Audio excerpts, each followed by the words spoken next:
Kale nkwaniza ku the sidelines mu Russia gye tutunuulira ensonga mu ngeri y'enjawulo nga tugenda okusunsula ensonga zaffe eno oluusi nga tukulaga ebyo bye bateweetegereza bulungi niba bituyiseeko n'omukukunavu Joseph Tamale Mirundi bingi byamanyi bingi byayogera bingi byanyumya era byetwagala okugendako endaba y'ebintu ey'enjawulo eno mu Russia omanyi naga nti abazannya omupiira oli bw'abazannya mu kisawe nga ziri tteemu bbiri fe abali eno mu Russia ffe tulaba ebintu okusinga abali wali wakati kyetuba tugamba nti on the sidelines tukusunsulira ebintu mu ndaba ey'enjawulo esinga kugoberera Mirundi lwaki palamenti gavumenti ezina dingidingi ku tteeka ly'ebisiyaga Speaker yatuuka kasana ligenda kuyita Asumani basola juzi n'agamba gavumenti enemesezza bateeka okumba certificate of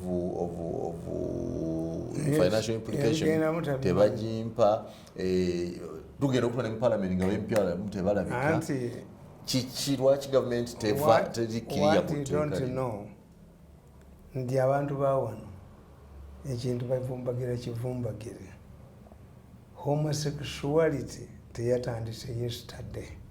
True. Is only gaining ground and getting a new recruits.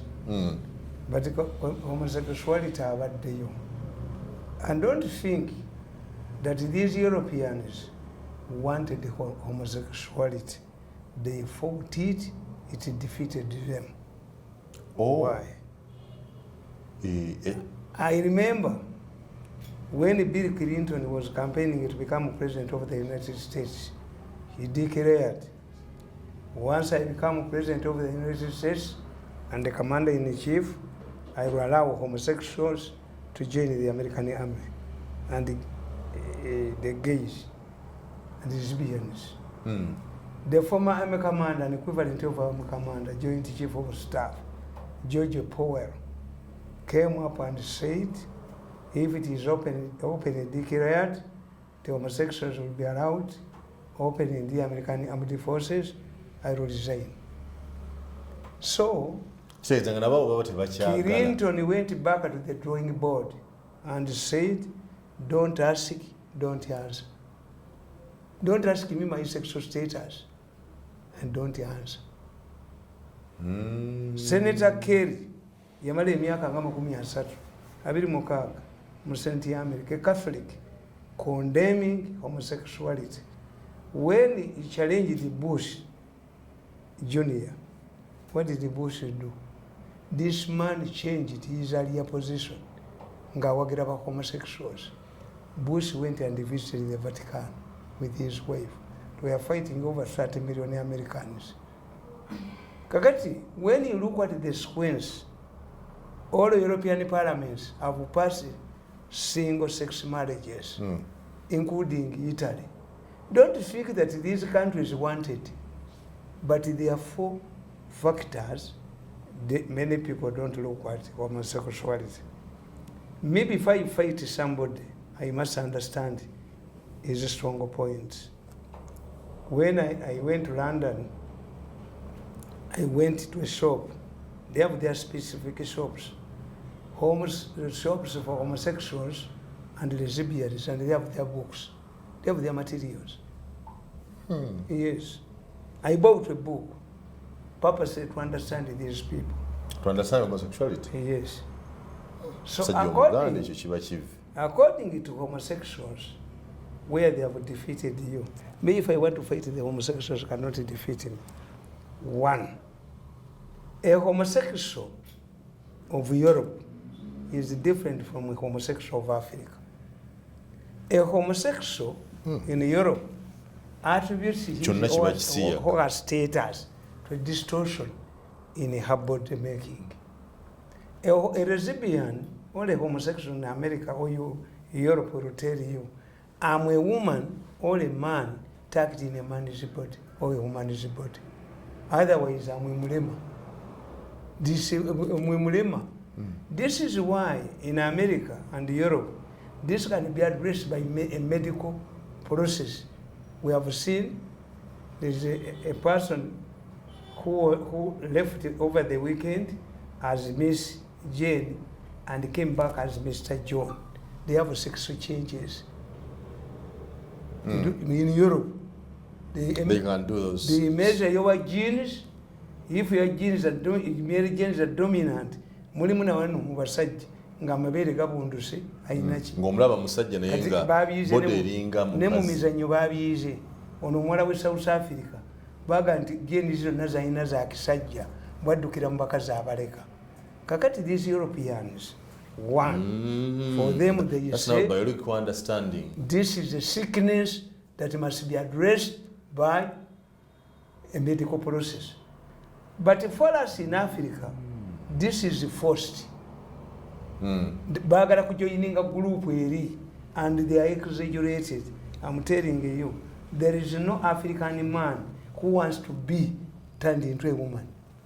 Yeah, because socially it is yes. It's demeaning. This is why, instead of celebrating the achievements of Women Day, that this gives them opportunities in the society, they are talking about abasajja mufumbe.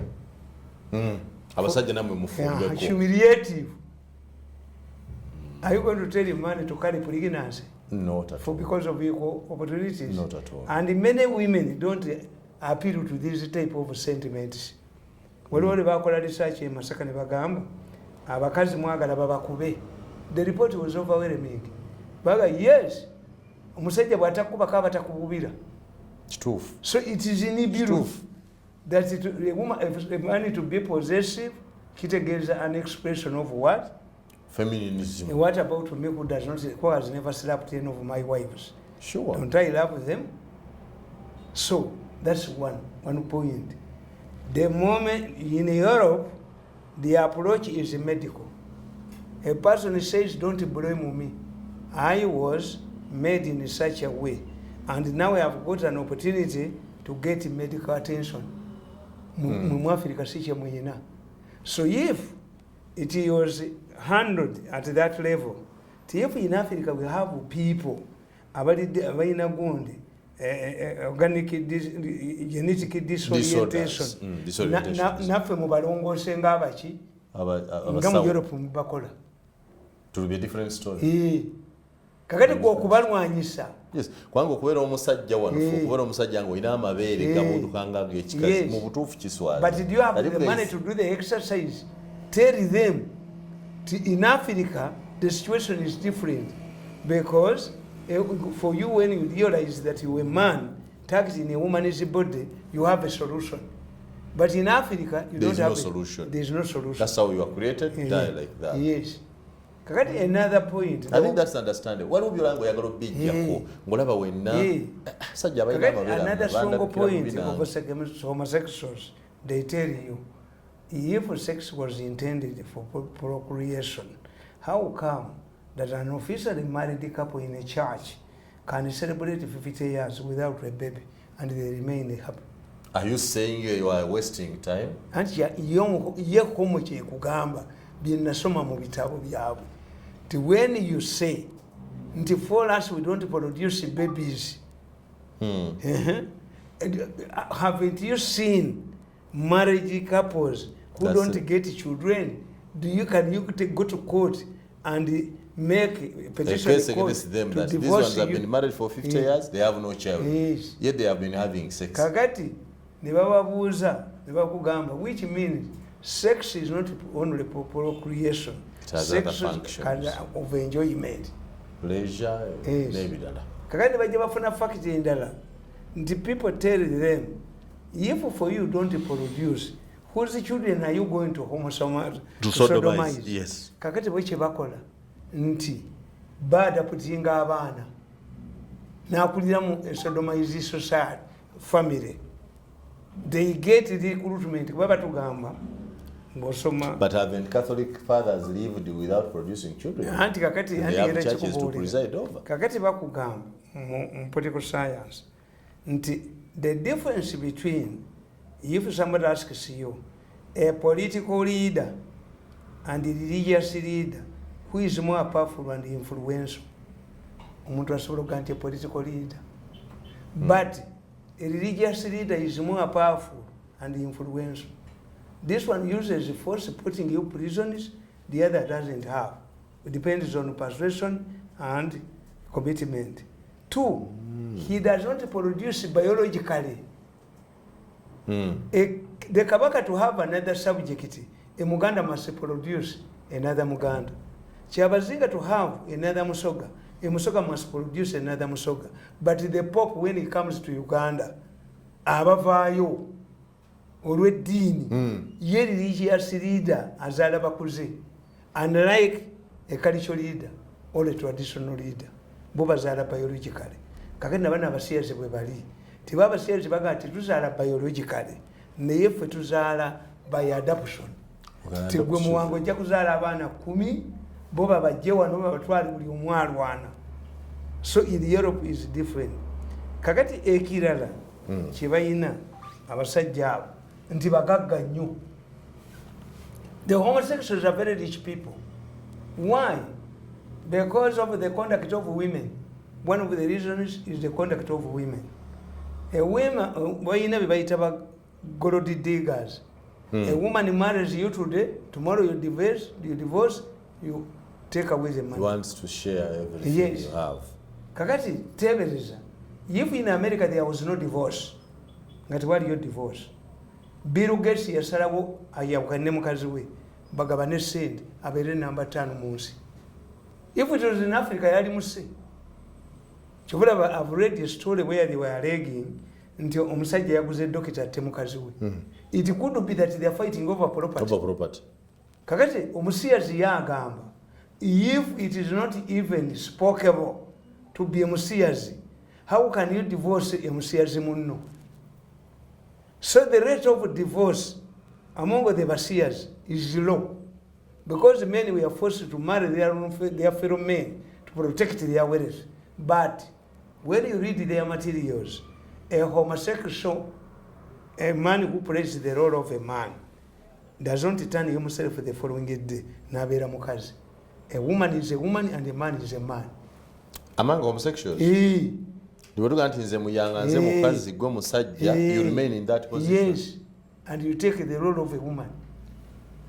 So that's what I tell you. That's why a Bungereza, wali ate Archbishop Robinson, nga mu makaga ayina abaana ate enoki.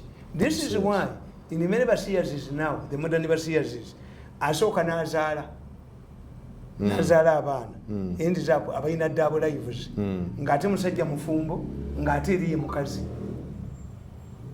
Asooka n'azaala kubanga to answer the question naye mmwe abamu bemuzaala bemusiyaga muli bajjawo. Kakati because the Basiyazi and the democratization, why is it that the Americans allowed the blacks to vote? The women voted in America presidential election in 1924. Previously, we were not allowed to vote. To vote, why? Yes. Baba gamba nti temuyina issues. Mulonda basajja balungi. Era American presidents were handsome men and tall men, American height, to dwarf the Chinese and the Asians, prime ministers and what.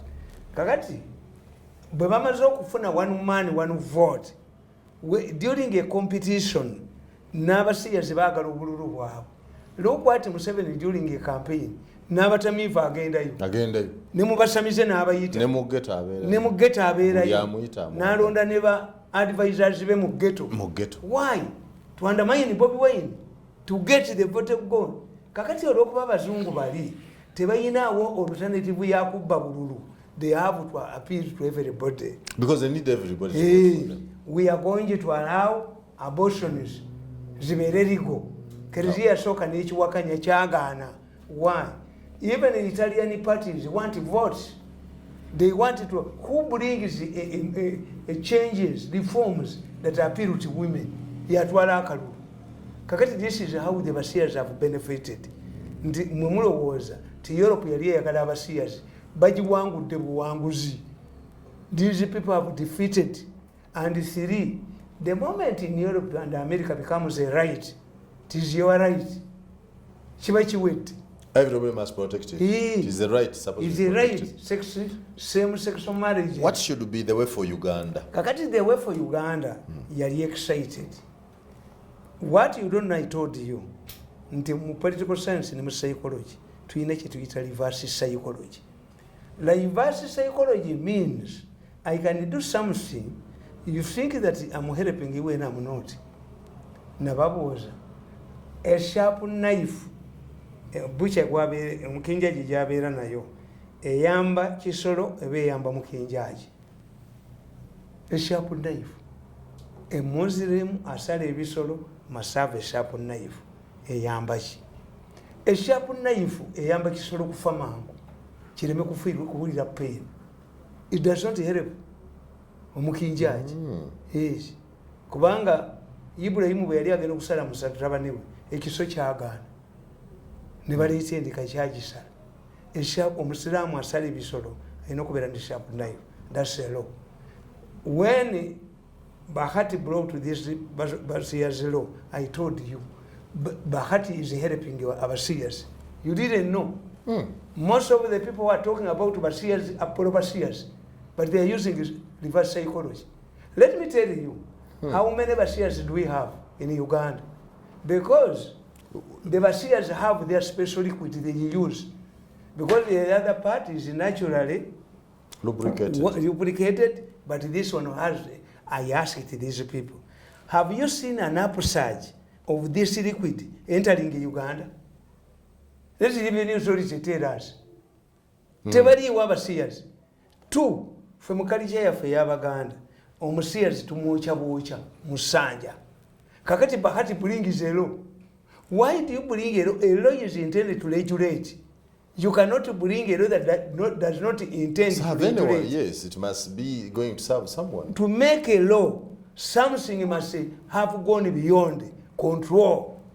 Let us legislate against beer drinking. And because Batugama, the cases have increased in schools, in society, the homos, the material. Kakati, abasajja ab'ebikajjo basala amagezi buyers.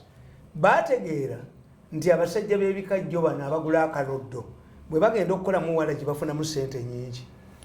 So the kaloddo people were buying sugar cane at a higher price. In order to kick them out, bagenda mu parliament bawere obuveera. Why buveera not beer?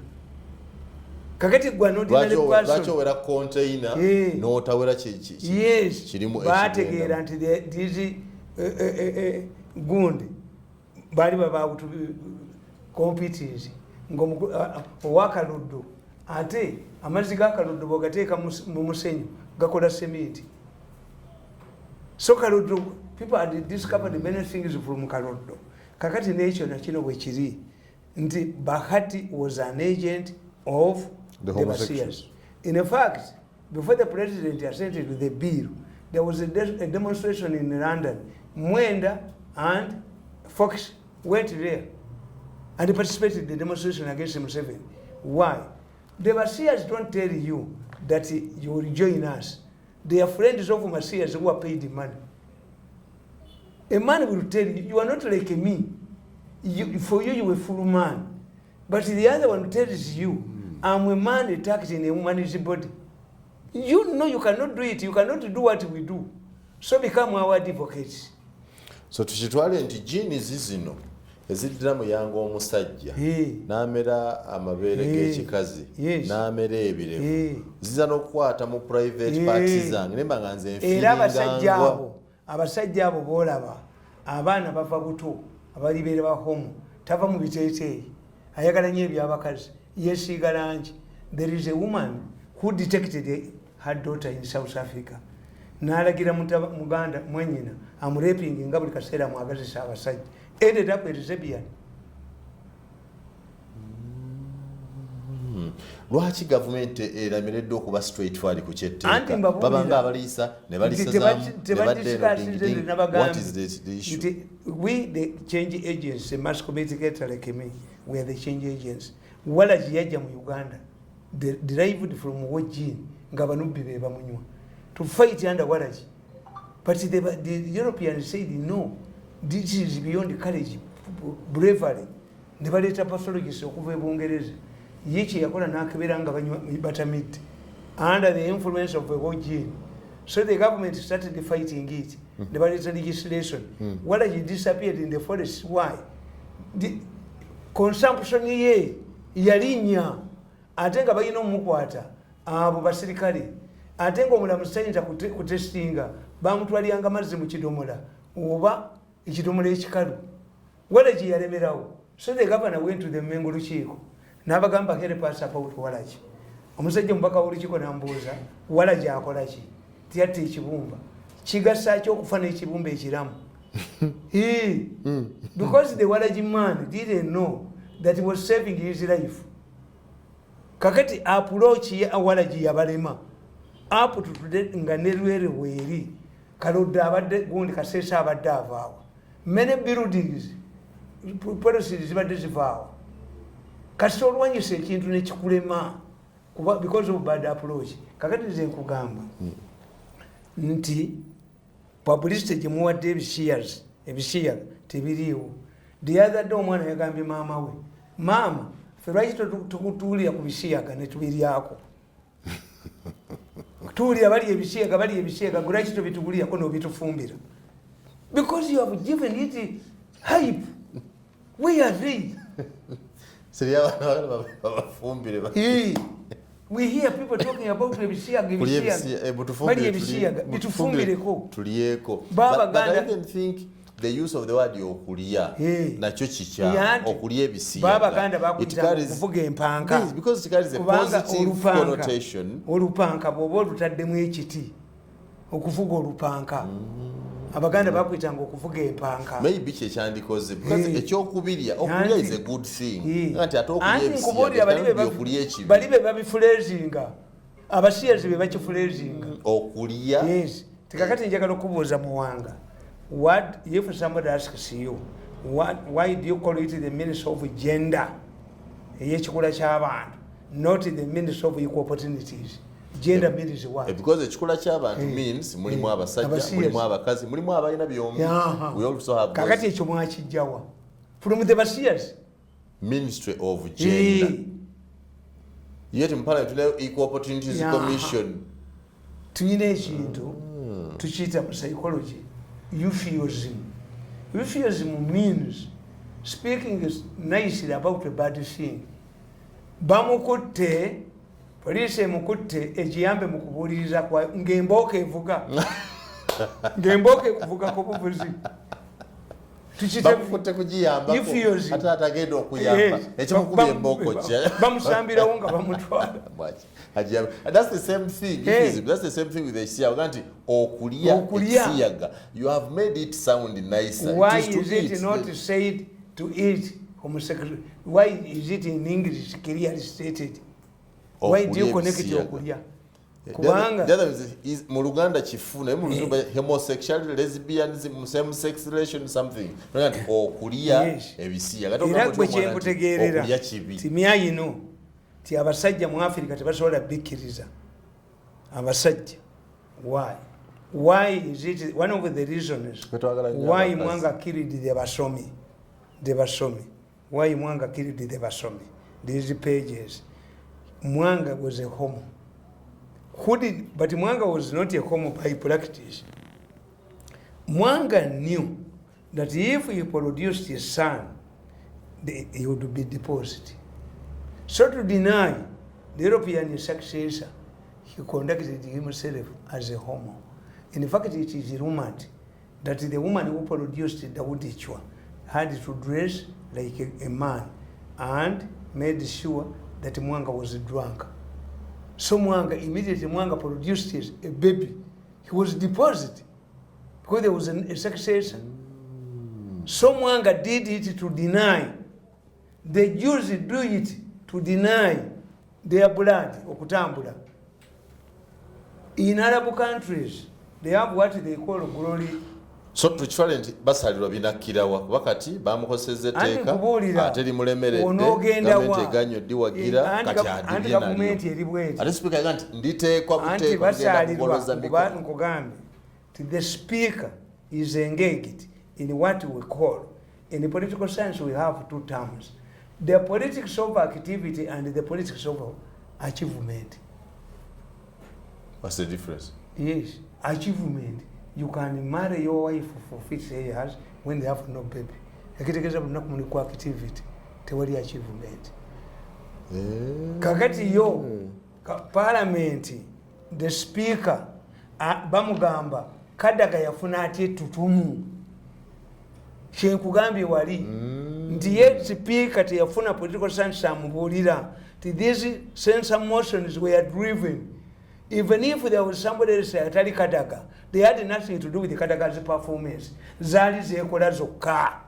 Lwaki Namuganza alemedde mu parliament? Anti kakati nkubuuza. Kati ono speaker najja nti nga Kadaga bwe yaleeta na Kadaga yali anti-gay.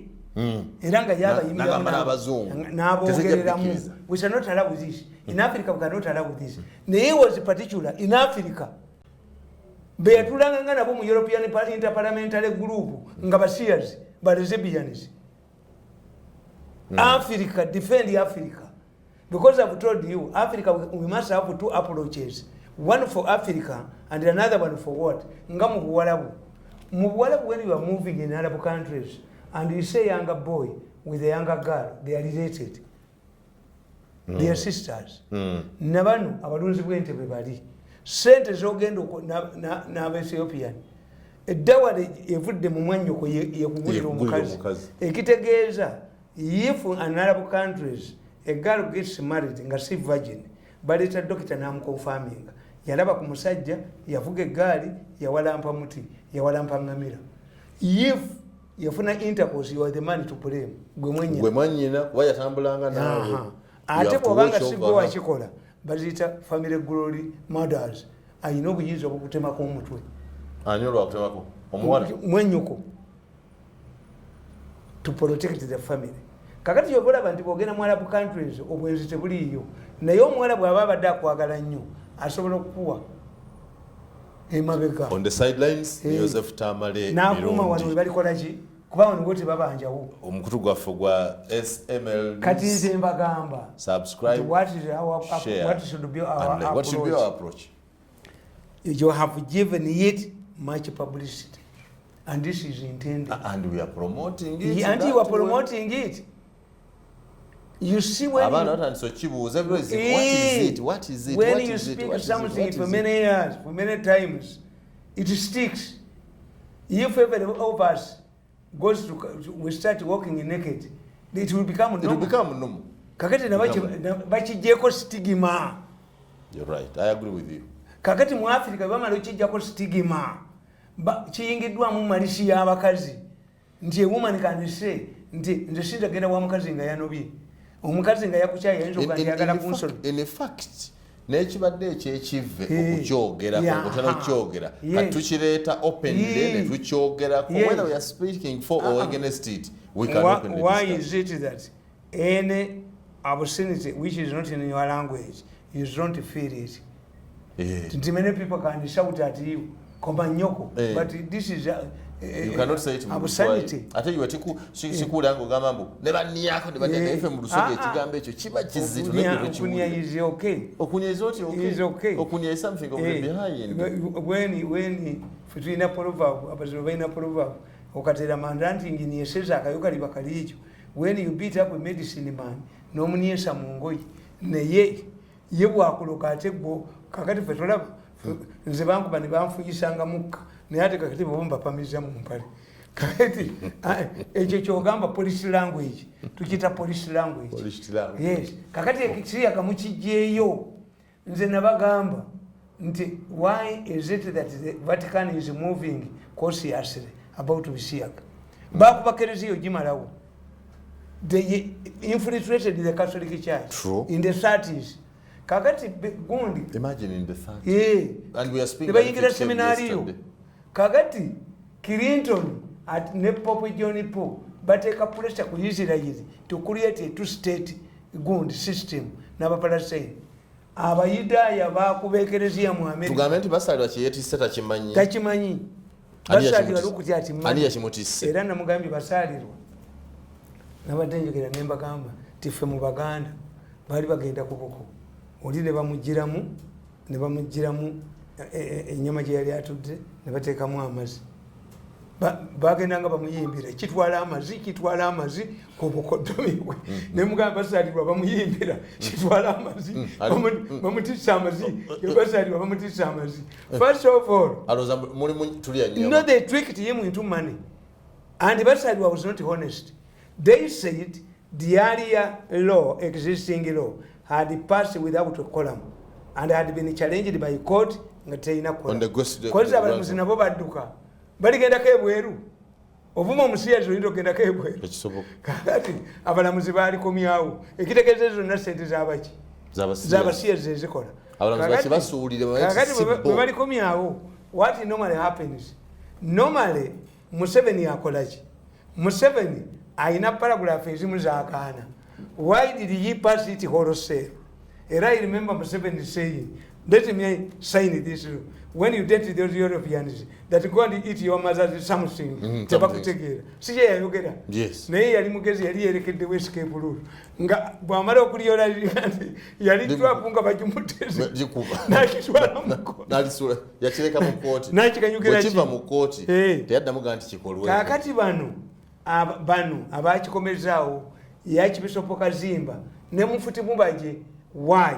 Babadde bagala kulya sente wa Museveni tusomesa ebiki ebisiyaga before saving abazungu tebakyatuwa sente lwa kisiyaga kakati government etuwa sente bano bategedde Abangirikani church usitebankako yaabwe. They are ruling Museveni into buying it. Kati by declaring openly by Kazimba, not in the Bishop's conference, Nagant cuttings of aid, he wants the government of Uganda to finance the Anglican Church's activities, yes, which is wrong. Why? You are going to be a parastatal of government. Of church. Because I don't agree with Kazimba. There is no mandatory requirement that a bishop in the Anglican Church should be a homo. It is not there. Yes. It is not there. You can work, I said, if Mubajje is honest. Neither can a homo be a reverend or a priest. Baba Kugambye Konti is a mandatory. But Mumbatele churches is out. That's what the Europeans have done. Give them freedom to do their thing, their way. Let them have basiyazi.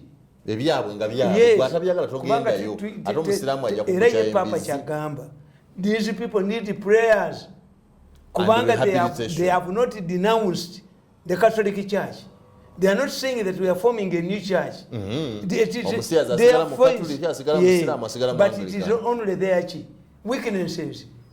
Kakati ono ye Kazimba ayagala government esasule church house ya minister. Museveni is helping them to pay. Yayagala kwegula makanzi.